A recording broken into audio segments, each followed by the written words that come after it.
கடகராசி மற்றும் கடகலக்ன அன்பர்களுக்கு இந்த ஜூன் 2024 எப்படி இருக்கும் அப்படின்னா, அடேங்கப்பா, லாபஸ்தானத்தில் புதன், சூரியன், சுக்கிரன், குரு ரொம்ப ரொம்ப சூப்பர். எப்பயுமே லாபம் அப்படின்றதும் இந்த 11ஆம் வீடு தான் லாபம். லாபஸ்தானத்தில் கிரகங்கள் இருக்கும்போது லாபகரமான அனைத்து விஷயங்களுமே நடக்கும் அப்படின்றத ஞாபகம் வச்சுக்கணும். லாபம் அப்படின்ற ஒரு விஷயத்தில் கூடாத கிரக அமைப்புகள் இருந்தால் கூட அவங்க தீமை செய்ய மாட்டாங்க, நன்மை செய்யாமல் இருப்பாங்களே ஒழிய, பட் தீமை செய்கிறதுக்கு உண்டான வாய்ப்புகளே இல்லை. அது மட்டும் இல்லாமல் கடகத்துக்கு அப்படின்னு பார்க்கும்போது சனி பகவான் 8ல் தான் இருக்கார். ஆனால் இப்போ குரு லாபஸ்தானத்துக்கு வரும்போது அந்த 8ஆம் வீட்டில் அஷ்டமத்தில் இருக்கக்கூடிய சனி கூட உங்களுக்கு பிரச்சனைகளை எப்படி ஜெயிக்க முடியும்னு ஒரு குரு கற்றுக் கொடுத்துருவார்.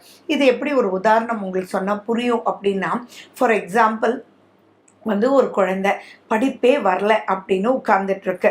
அப்போது நிறைய இந்த டைமில் நீங்கள் மட்டும் மார்க் எடுக்கலை அப்படின்னா நான் 10th ப்ரமோட்டே பண்ண மாட்டேன், ப்ரமோட் பண்ணிவிடுவேன் 9th ஸ்டாண்டர்டில் அப்படின்னு ஸ்ட்ரிக்டாக சொல்லலாம் பிரின்சிபல். அப்போது இத்தனை நாள் வரைக்கும் அப்படி இருக்கலாம். ஆனால் இப்போ லாபஸ்தானத்தில் புதன், சுக்கிரன், சூரியன், குரு எல்லாம் இருக்கும்போது பார்த்தீங்கன்னா, நீங்கள் வெளியில் வரும்போது ஒரு டீச்சர் சொல்லுவாங்க, கவலைப்படாதீங்க, நான் கண்டிப்பாக அவனுக்கு இருந்து ஒரு எக்ஸ்ட்ரா 1 hour சொல்லி கொடுத்துட்டு போகிறேன், கண்டிப்பாக அவன் ஜெயிச்சிடுவான், அவனுக்கு சில டெக்னிக் புரியலை, அதை புரிய வச்சா அவன் ஜெயிச்சிடுவான் அப்படின்னு கை கொடுக்க ஒருத்தர் வருவார். அப்படி இருக்கும்போது ஜெயிக்கிறதுக்கு என்ன, அப்போது எக்ஸாம் எழுதுவான் இந்த பையன். எழுதும்போது ரிசல்ட் பார்த்தீங்கன்னா ஆச்சரியமாக இருக்கும்.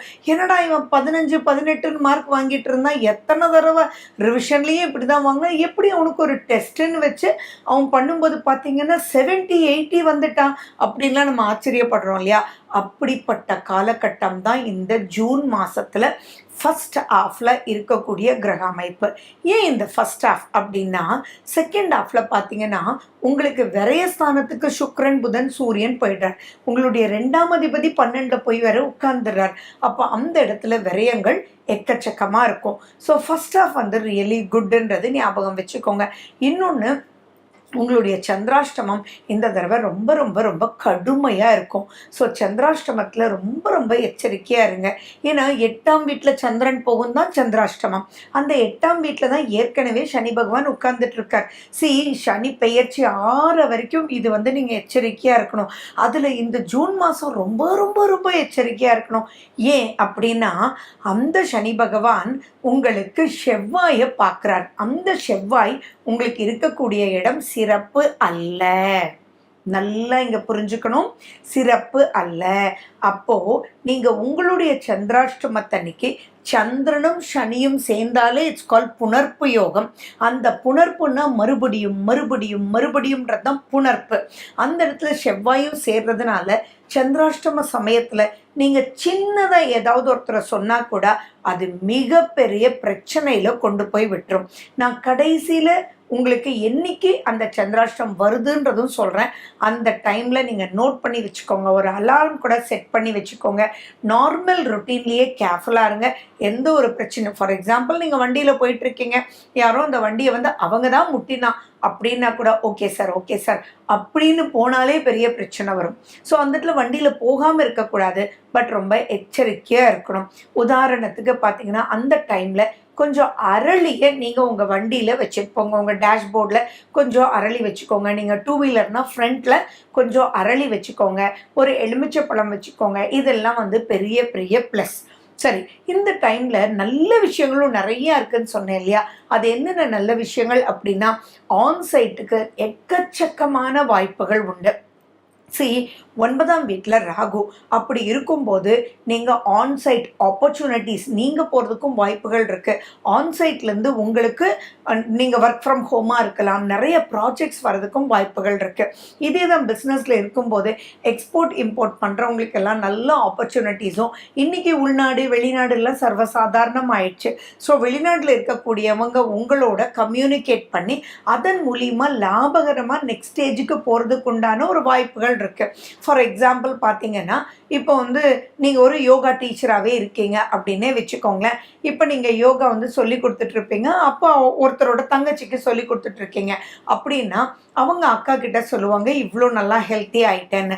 அப்போ ஏங்க நீங்கள் ஒரு ஆன்சைட்லேயே யோகா பண்ணால் என்னங்க, நான் உங்களுக்கு ஏற்பாடு பண்ணுறேன் அப்படின்னு சொல்லி நீங்கள் வந்து இங்கே வாங்கிட்டு இருக்கக்கூடிய ஃபீஸை விட அதிகமாகவும் வாங்கலாம். உங்களுடைய பேரு புகழும் அதிகமாகும். ஸோ அதன் மூலிமா நீங்கள் நிறைய அப்லிஃப்ட்மெண்ட் நெக்ஸ்ட் ஸ்டேஜுக்கு போகக்கூடிய வாய்ப்புகளும் இருக்குது.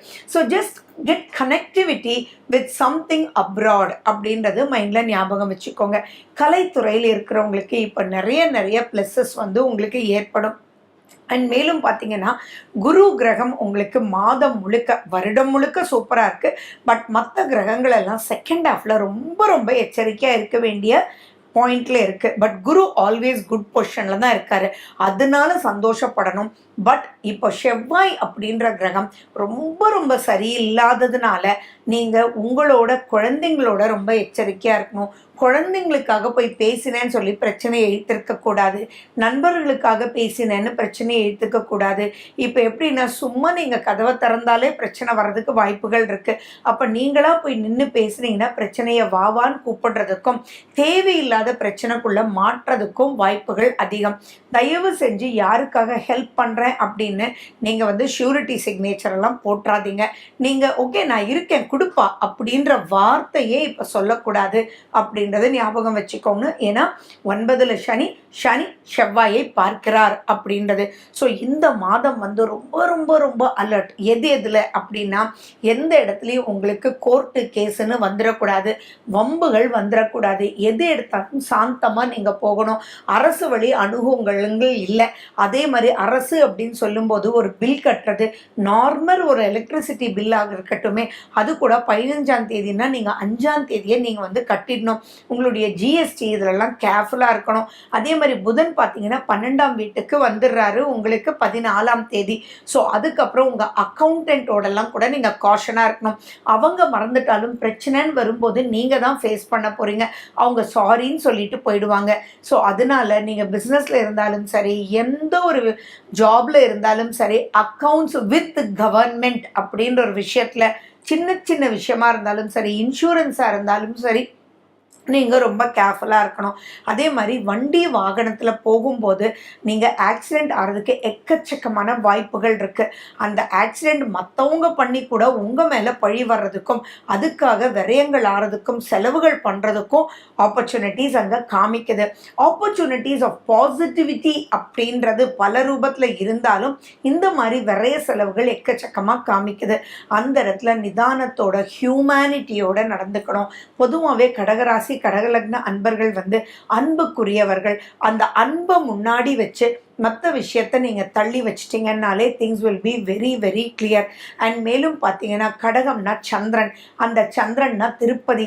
ஸோ திருப்பதியினுடைய ஸ்லோகங்கள், திருமலையில் இருக்கக்கூடிய நம்ம வெங்கடேஷ பெருமாளினுடைய ஸ்லோகங்கள், பெருமாளினுடைய ஸ்லோகங்கள், விஷ்ணு சகசரநாமம், இதெல்லாம் நீங்கள் தினமும் கேளுங்க. தினமும் துளசி தீர்த்தம் நீங்கள் சாப்பிட்டுட்டு உங்களுடைய வேலைகளை ஆரம்பிங்க. ஜூன் மாதம் சிவனேன்னு மூவ் ஆகிட்டு போயிடணும், எந்த ஒரு பிரச்சனைக்குள்ளேயும் நுழைஞ்சிடக்கூடாது அப்படின்ற ஒரு விஷயத்தில் காஷனாக இருங்க. இன்னும் சிம்பிளாக சொல்லணுன்னா, உங்களுக்கு ஒரு முக்கியமான வேலை கொடுத்துருப்பாங்க, ஆனால் நீங்கள் முதல்லையே லீவுன்னு சொல்லியிருப்பீங்க. பட் அவங்க அதை மறந்துருப்பாங்க. ஆனால் அப்போ அந்த இடத்துல உனக்கு முக்கியமான வேலைன்னு சொல்லும்போது அகைன் நீ தானேப்பா சொல்லணும், உனக்கு நான் அப்ரூவ் பண்ணியிருப்பேன் 15 நாள் முன்னாடி, அப்போ கூட அப்படியே விட்டுருவியா அப்படின்னு உங்களை வந்து பெரிய பிரச்சனைக்குள்ள, உங்களால் தான் அந்த பிஸ்னஸே போச்சுன்னு, ப்ராஜெக்டே போச்சுன்னு ஃபயர் பண்ணுறதுக்கு உண்டான ஆப்பர்ச்சுனிட்டிஸ் இருக்குது. ஸோ இந்த இடத்துல அலர்ட் அப்படின்றது ரொம்ப முக்கியம். எந்த நிமிஷமும் அலர்ட்டாக நீங்கள் வந்து இருக்கணும். வண்டி ஓட்டும்போது, ஒரு முடிவுகள் சொல்லும்போது ப்ரீ ஆர்கனைஸ்டாக இருக்கணும். அகெயின் நீங்கள் அலர்ட் பண்ணணும். அதுக்கு நீங்கள் பண்ண வேண்டியது மெடிடேஷன் ரொம்ப முக்கியம். எனக்கு மெடிடேஷன்லாம் பண்ண டைம் இல்லை, ஒன்றும் வரியில்லை, ஜஸ்ட் ஒரு 5 நிமிஷம் சிவனேன்னு உட்காருங்க. டெய்லி உங்கள் ரொட்டீனை ஸ்டார்ட் பண்ணுறதுக்கு முன்னாடி அதுவே உங்களுடைய பிரெயினை வந்து அலர்ட் பண்ணிடும். ஸோ இந்த விஷயத்தில் ரொம்ப எச்சரிக்கையாக இருங்க. தொழில் சம்பந்தமாக உங்களுடைய அதிகாரிகளோட பேசும்போதும், நீங்கள் ஒரு பில் கட்ட போகிறீங்க, அப்போ அந்த பில் கலெக்டர்கிட்ட பேசும்போது கூட ரொம்ப எச்சரிக்கையாக இருந்துட்டிங்கன்னா இந்த மாதம் கடகடான்னு போயிடும். அதுவும் ஃபர்ஸ்ட் ஹாஃபை விட செகண்ட் ஹாஃப் தான் ரொம்ப காஷனாக இருக்கணுன்றது ஞாபகம் வச்சுக்கணும். கடக ராசிக்குண்டான சந்திராஷ்டம நாட்கள் அப்படின்னா 26ஆம் தேதி 1:50 நடு ஜாமத்திலேருந்து 28ஆம் தேதி காலையில் 4:32 வரைக்கும் இருக்குது. இதில் ஒரு சந்தோஷப்பட வேண்டிய விஷயம் என்னென்னா, நீங்கள் நைட்டில் ரொம்பவே கடந்துடுறீங்க. பட் நான் சொன்ன பாயிண்ட்ஸை மட்டும் ஞாபகம் வச்சுக்கோங்க. ஜூன் மாதத்தினுடைய விசேஷ நாட்களை பற்றி தான் நம்ம பார்க்க போகிறோம். ஜூன் 2, ஜூன் 18 ஏகாதசி, ஜூன் 3 வாஸ்து நாள். காலையில் 9:05 10:35 வரைக்கும் வாஸ்து நேரம். 4ஆம் தேதியும் 19ஆம் தேதியும் பிரதோஷம், 5ஆம் தேதி கார்த்திகை விரதம், 6ஆம் தேதி அமாவாசை, 7ஆம் தேதி சந்திர தரிசனம், 10ஆம் தேதி சதுர்த்தி விரதம், 12ஆம் தேதி ஷஷ்டி, 14ஆம் தேதியும் 29ஆம் தேதியும் அஷ்டமி, 15ஆம் தேதி ஆனி மாத பிறப்பு, 15ஆம் தேதியும் 30ஆம் தேதியும் நவமி, 21ஆம் தேதி பௌர்ணமி, 25ஆம் தேதி ஸ்ரவண விரதம். மேலும் விவரங்களுக்கு போன் நம்பர் 9842266555.